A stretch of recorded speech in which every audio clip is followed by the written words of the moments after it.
अरे अजितदादांना जाऊन नीटचे 3 दिवस सुद्धा झाले नाहीत आणि तुम्ही उपमुख्यमंत्री पदाची शपथ घेतलीत. एवढी कसली घाई तुम्हाला झाली होती? त्यांना तुम्ही नीट सावडलं देखील नाही, दुखवटा सुद्धा नीट पाळला नाही. अशीच टीकेची झोड आज संपूर्ण समाज माध्यमावरती होते जेव्हा सुनेत्रा अजित पवार यांनी उपमुख्यमंत्री पदाची शपथ घेतली. महाराष्ट्राला पहिल्या वहिल्या महिला उपमुख्यमंत्री लाभल्या, परंतु ही टीकेची झोड काही थांबत नाही. ही सगळी टीका पाहताना मला तुकाराम महाराजांचा एक अभंग प्रकर्षाने जाणवतोय.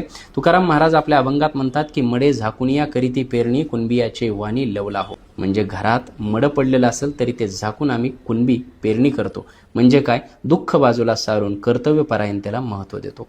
गाडगे बाबा एकदा कीर्तन करत असताना भरल्या कीर्तनात कुणीतरी त्यांना सांगितलं की तुमच्या मुलाचा मृत्यू झालाय, आपल्याला जावं लागेल.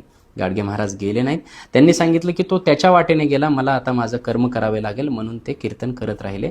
कर्तव्यपरायणतेला महत्त्व दिलं. पण काही लोक बोलतात की या प्रकरणात कर्तव्यपरायणता काही नाही, याच्या मागे सगळं राजकारण आहे पक्षाचं. असेलही, परंतु अजितदादा ज्या खुर्चीवरती बसले होते ती खुर्ची जास्त दिवस रिकामी राहिली तर मोठं राजकारण होऊ शकतं. म्हणून पक्षाने त्यांचे डाव खेळणं काहीही चुकीचं वाटत नाही. राजकारणातलं मला जास्त काही कळत नाही. फक्त एक गोष्ट नक्की कळते की माणूस मोठा होतो तेव्हा त्याचे फायदे देखील असतात, पण तोटे सुद्धा असतात. त्या मोठ्या माणसाला स्वतःचं दुःख सुद्धा नीटपणे साजरं करता येत नाही आणि तेच आज घडले.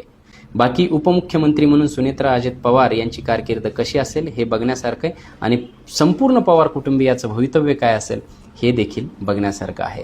तुम्हाला या संपूर्ण प्रकरणात तुमचं काय मत आहे हे कमेंटमध्ये कळू द्या.